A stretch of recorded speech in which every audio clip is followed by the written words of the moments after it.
Horror कहानियां थी। कौन थी वो?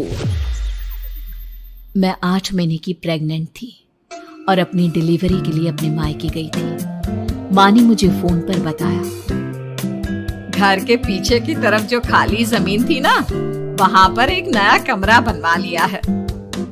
इतने सालों के बाद जैसे ही अपने घर में कदम रखा, कुछ अलग सा लगा। माँ, ये घर के पीछे की तरफ नया कमरा बनवाने की क्या जरूरत थी? अरे बेटा, घर के पीछे दूर दूर तक खाली जमीन है। तेरे पापा को कई दिनों से लग रहा था कि यहाँ पर एक कमरा बनवा लेंगे तो ताजा हवा मिल जाया करेगी। अब तो ये सब छोड़ और चल जल्दी से दूध पी ले। माँ, मैं थोड़ी देर में पी लूंगी, आप सो जाओ। मैंने दूध का गिलास उठाकर उस खिड़की में रख दिया। पता नहीं कब आंख लगी। अचानक से खिड़की के पल्लों के खड़कने की तेज आवाज आई।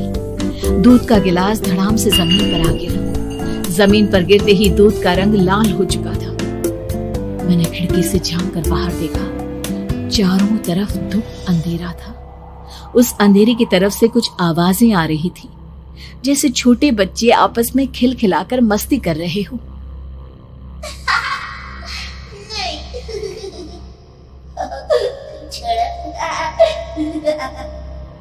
इतनी रात को इतने घनघोर अंधेरे में बच्चों की आवाज कैसे आ रही है? घड़ी में वक्त देखा तो ठीक 12 बजे थे। देखकर मैं सन्न रह गई। बुरी आत्माओं और भूतों की कई कहानियां मैं सुन चुकी थी। वक्त भी कुछ ऐसा ही था। ऊपर से मैं प्रेग्नेंट। सुना था कि ऐसे वक्त में अक्सर बुरी आत्माएं औरतों का पीछा करती है, तो क्या मेरे पीछे भी? पसीने से तरबतर बड़ी मुश्किल से, जैसे कांपते हाथों से मैंने उस खिड़की को बंद किया। जल्दी से जल्दी उस कमरे से बाहर निकलकर माँ के पास जाने के बारे में सोचा, लेकिन जैसे ही दरवाजे की तरफ पलटी, लगा कोई साया हवा की स्पीड से दरवाजे के सामने से गुजर गया। मेरे गले में अटक कर रह गई। मैं जोर से चीख कर माँ को बुलाना चाहती थी, लेकिन वो आवाज खुद मेरे कानों तक नहीं पहुंच पा रही थी। तो माँ तक कैसे पहुंचती? खिड़की के पल्ले एक बार फिर तेज हवा के झोंके से धड़ाम करके खुल गया और पूरी ताकत से मैं चीख पड़ी। जानती थी मेरी चीख की आवाज सुनकर कुछ ही सेकंड में माँ वहां पहुंच जाएगी, लेकिन ऐसा कुछ हुआ ही नहीं। मेरा कलेजा डर के मारे फटा जा रहा था। आखिर माँ ने मेरी आवाज क्यों नहीं सुनी? इतनी गहरी नींद में तो माँ कभी नहीं सोती। ठीक पीछे खुली हुई वो खिड़की। मुझ में इतनी ताकत नहीं बची थी कि मैं पलटकर उस तरफ देख भी सकूं।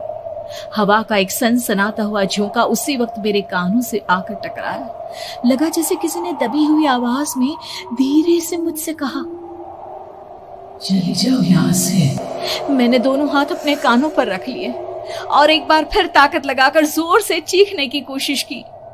माँ! पापा!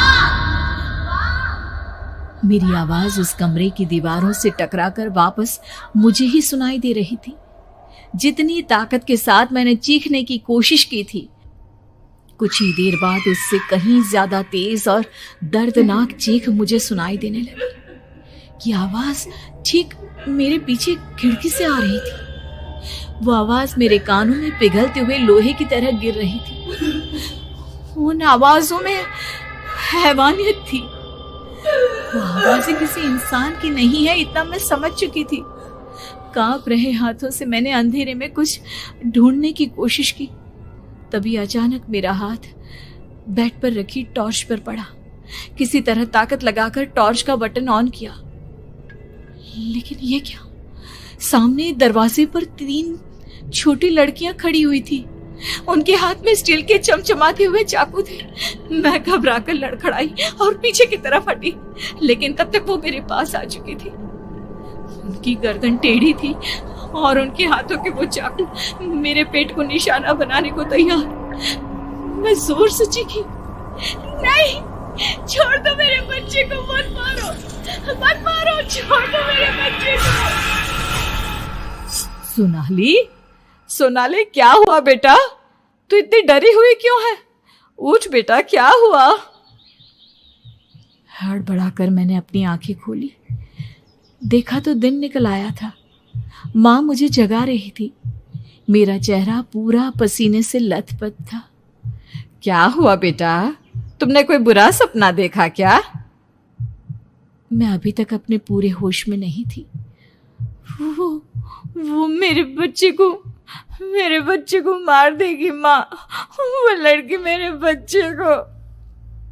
मैंने घबराकर अपने पेट को छुआ। सब कुछ ठीक था। और वो दूध जो रात को यहाँ पर गिर गया था, उसका रंग लाल हो गया था। माँ ने हंसते हुए दूध का गिलास मुझे दिखाया। तुमने दूध पिया ही नहीं, पूरा का पूरा ऐसे ही रखा हुआ है। तुमसे कहा था ना सोनाली, सेहत के लिए लापरवाही ठीक नहीं बेटा। लेकिन मैंने तो सब कुछ अपनी खुली आंखों से देखा था। ये सपना कैसे हो सकता है?